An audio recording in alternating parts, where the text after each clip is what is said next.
Con el correr de las horas cómo evoluciona la situación. Cambiamos de tema ahora.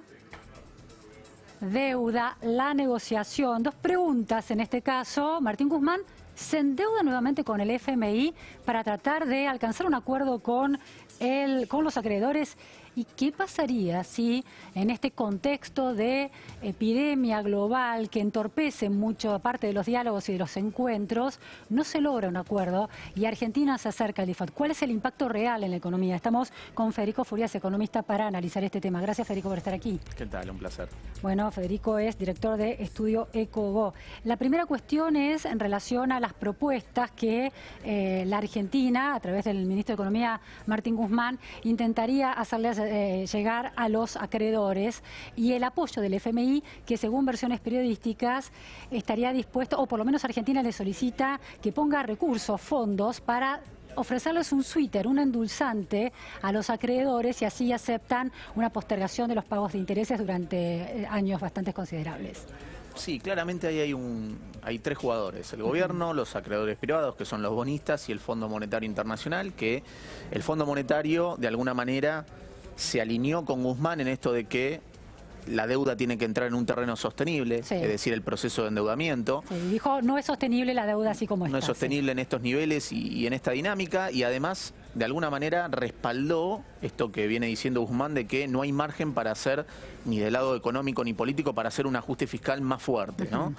Porque Guzmán delineó escenarios fiscales, 3 escenarios, y en ninguno hay un ajuste fiscal muy fuerte, es menor al esperado por los mercados, con lo cual el mensaje es: el grueso del esfuerzo lo tienen que hacer los tenedores privados, los bonistas, a través de una quita, que en realidad es una quita, lo que llamamos a valor presente, que puede ser con quita nominal de capital, con un recorte del cupón que reciben los acreedores o con una extensión de plazos. Puede haber distintas combinaciones que den resultado lo mismo, ¿no? Y en ese sentido me parece que ahí, si bien el fondo se junta con Guzmán en ese sentido y hay un en favor de una quita conceptual y moral, de alguna manera. De alguna manera, creo que los acreedores lo que necesitan del fondo es que el fondo fiscalice ciertas metas fiscales y monetarias, es decir, que funcione como un fiscalizador de la consistencia de un programa económico en lo monetario y en lo fiscal, que hoy no está, frente a la discrecionalidad que podría haber en el gobierno, y en eso podría tener cierta, digamos, ventaja el sector privado, más allá que el fondo no asegura ningún éxito, ningún programa económico. Federico, ¿no? La información dice que este sweeter, este endulzante, para atraer la voluntad de los acreedores, para aceptar estos esquemas de renegociación, implica que el fondo le prestaría recursos a la Argentina. ¿Esto quiere decir que esto se puede traducir en que Martín Guzmán está negociando un nuevo préstamo del Fondo Monetario Internacional aplicado específicamente a eso? Sí, digamos, de alguna... ¿Se está endeudando el presidente Alberto Fernández con el fondo? Todavía eso no, digamos, no. ¿Pero es uno de los planes considerados? Una de las alternativas podría ser que venga un endulzante, como se dice, para los acreedores privados, y que algún organismo internacional, en este caso el Fondo Monetario, active los desembolsos pendientes. Esos 5.400 millones de dólares pendiente, y que eso sirva como un cash de alguna forma de las variantes que podría haber para los acreedores privados, dado que van a tener una quita de valor presente, van a tener una extensión de plazos, van a tener seguramente un periodo de gracia donde no van a cobrar los cupones, además de una baja en el cupón, y esto funcionaría como cierto, digamos, incentivo, para que los acreedores privados puedan entrar a un deal y que se evite el escenario de default. Porque esos 5.400, o ese endulzante, esos recursos que el Fondo Monetario le prestaría a Argentina, irían a los bolsillos de los acreedores, se les adelantaría. No sabemos en qué cuantía, de cuánto sería este endulzante, pero una de las formas puede ser que se ponga algo de cash en paralelo con el haircut o la quita que se le aplicó a los cupones, digamos, a lo que tiene que ver con la extensión de plazos y eventualmente una quita nominal de capital, y que eso sirva para aceitar una negociación, ¿no? Está claro, se entiende, pero digo, conceptualmente, en términos de el escenario, el marco conceptual que planteó el gobierno de condenar el endeudamiento, de afirmar que cualquier endeudamiento futuro debe pasar necesariamente por la aprobación del Congreso, parece ir en contra de ese marco conceptual planteado en las últimas semanas. Digamos, ahí sí, no estamos seguros que el fondo vaya a poner más plata adicional, sino que desactive los desembolsos pendientes. Ahora, creo que para el gobierno que eso... había rechazado esos desembolsos pendientes, ¿no? En un punto, al principio de la negociación sí, ahora claro, en estas idas y vueltas, ahora el Fondo Monetario de vuelta entra en el plano de esta negociación con los acreedores privados y el gobierno está como en el medio de este partido. Y me parece que para que eso suceda, para que se dé ese endulzante, primero tiene que haber un Fondo Monetario que apruebe cierto programa económico, claro, en lo fiscal y en lo monetario, y que cierre y tenga cierta consistencia. Ese puede ser el incentivo de los acreedores privados, porque, digamos, que el fondo esté en esta negociación, de alguna manera juegan contra los acreedores privados, porque va a tratar, como en su definición la deuda es insostenible, claro, el fondo pide una quita. Entonces, eso es algo negativo para los acreedores privados. Lo que funcionaría a favor es que el fondo funcione como fiscalizador de un programa económico, claro, y que eso permita bajar el riesgo país después de la reestructuración. Y eventualmente a través de un endulzante, un sweetener, donde haya algo de cash en el medio frente a la quita y la extensión de plazos que eventualmente tendrían los acreedores privados. Pero es un juego donde todo parte del supuesto de que termina habiendo un programa económico consistente no hay todavía en lo monetario y en lo fiscal, y todavía, digamos, cuando uno mira lo que está pasando en lo fiscal, en lo monetario, hay ruido en eso, ¿no?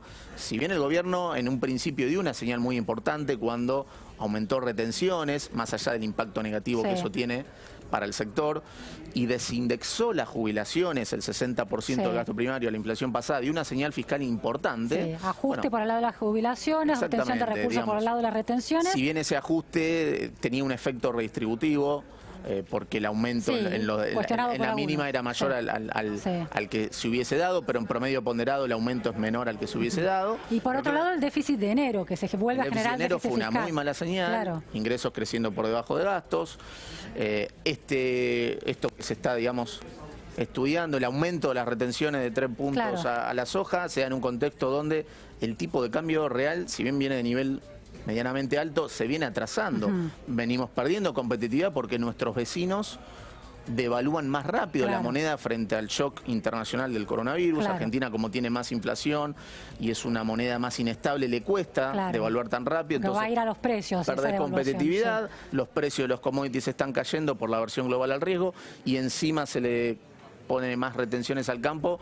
Es un contexto muy sensible, pero eso demuestra que el gobierno se preocupó con el dato fiscal de enero. Y después tenés la otra inconsistencia, que es en el plano monetario, un Banco Central que está bajando muy rápido la tasa de interés. ¿Por qué es inconsistente eso? Es inconsistente en el sentido de que el Banco Central está bajando muy rápido la tasa de interés. ¿Está hoy en 38? ¿En cuánto está? Está en 40% la LELIQ, pero la Badlar, que es la que remunera los plazos fijos del sector privado, está en la zona de 30%. 30%. Es verdad que la inflación viene bajando. A nosotros el dato de inflación de febrero, una estimación inicial nos da debajo de 2%. El problema es que hay que ver cuán sostenible es ese proceso de desaceleración de la inflación en un contexto de congelamiento de tarifas y combustibles. Sí, además sostenido por una recesión también y un parate de la actividad, claro. En un contexto donde la brecha en febrero estuvo calma, pero donde frente a la emisión monetaria, y si no hay una negociación exitosa de la deuda, podría de vuelta recalentarse la brecha cambiaria, el dólar implícito en las operaciones de contado con liquidación o el dólar informal. ¿Y por qué decís que la tasa bajar tan rápido la tasa cuando al mismo tiempo el gobierno está enfrentando vencimientos de deuda en pesos? Además de la deuda en dólares, hay una bola de nieve de vencimientos de deuda en pesos, y como hay un riesgo de esto, lo que es el reperfilamiento compulsivo, que se haga ese reperfilamiento, esa extensión de plazos de manera compulsiva, bueno, la tasa de interés de mercado es mucho más alta que la tasa que quiere ir el Banco Central y el gobierno, y que cierra la sostenibilidad de la deuda en pesos, y eso genera cierta tensión cuando hay un vencimiento de un bono, como tenemos ahora el bono digamos el A2M2, que es un bono que ajusta por inflación. Ahora, Federico, el gobierno había puesto todas las fichas en la negociación y le había puesto un plazo a esas fichas, que es el fines de marzo, el 31 de marzo. Apareció el coronavirus y muchas negociaciones no se concretan, visitas de inversores a Argentina no se dan. ¿Está condicionada esa negociación y puede postergarse todavía más de lo que ya se suponía que se iba a postergar porque se empezó muy tarde, dado este contexto? ¿Y cómo impacta en Argentina eso? Sí, claramente, digamos, la versión global al riesgo que hay por el coronavirus, los fondos desarman posiciones de mercados emergentes y se van a los bonos del Tesoro de Estados Unidos, que es lo libre de riesgo. Entonces todo eso genera... No queremos ganar tanto, queremos conservar lo que tenemos. Claro, no hay que ponerse a riesgos, entonces eso es menor ingreso, salida de capitales desde emergentes Claro. hacia Estados Unidos, se deprecian las monedas emergentes y eso en Argentina tiene un shock particularmente mucho más complicado, porque a Argentina le cuesta devaluar, pierde competitividad y si mueve el tipo de cambio más Claro. rápido, las expectativas de inflación se pueden complicar, caen los precios de los commodities, caen los precios de la soja en el la mercado demanda china internacional, baja. se resienten las exportaciones, como se desacelera China, demanda menos importaciones del resto del mundo, también golpea por ese lado, con lo cual todo eso genera un contexto desfavorable. Si bien baja la tasa de interés de Estados Unidos, lo que es la tasa libre de riesgo, la tasa del bono del Tesoro de Estados Unidos está debajo de 1%, mínimos históricos. Por ese lado es un escenario de tasas muy bajas, beneficia el escenario de reestructuración, pero ese escenario se da con mayor nivel de percepción de riesgo de los mercados respecto al resto de economías y eso es negativo para la reestructuración. Ahora, entonces, ese escenario de aversión al riesgo con la incertidumbre en torno a si va a haber un programa económico consistente en lo fiscal y en lo monetario, mete mucho ruido en la negociación y eso es lo que puede complicar, digamos, la negociación, sobre todo con acreedores privados que en un mundo de tasas muy bajas, digo, no tienen un costo de oportunidad muy alto para esperar, no van a aceptar cualquier quita, menos si no hay un programa convincente en lo económico. Que esté el fondo y que trate de fiscalizar eso podría ayudar. Las señales fiscales y monetarias que estamos viendo, te diría que hay, si bien arrancó bien con la señal fiscal, el dato fiscal de enero es una señal de alarma, y las señales monetarias con una baja en la tasa de interés demasiado rápido, dado que todavía hay incertidumbre en torno a la negociación de la deuda en dólares, me parece, y dado que el proceso de desaceleración de la inflación no sabemos cómo va a seguir una vez que se descongele tarifas y combustibles, me parece en ese sentido bastante apresurado. Muchísimas gracias, Federico Furias, por este análisis de una situación preocupante, difícil, parece una especie de callejón sin salida, la verdad, Argentina por momentos. Sí, ¿no? Esto, digamos, no hay margen de que la economía se recupere, y esto es muy distinto con 2003, 2004, 2005, si no hay una negociación exitosa de la deuda en dólares. No hay manera de poner plata en el bolsillo a la gente con emisión monetaria sin que se acelere la inflación si no tenemos una negociación exitosa de la deuda en dólares. Un default produciría una aceleración de la inflación y una caída en el nivel de actividad, y es importante que la política tenga en cuenta ese digamos, escenario contingente si se da el default. Claro, el presente impactaría directamente en la gente y en el mediano a largo plazo una litigiosidad contra el Estado argentino importante, ¿no? Exactamente. Condiciona a todos también. Muchísimas gracias, Federico. Volvemos al tema del coronavirus, casos en Córdoba también.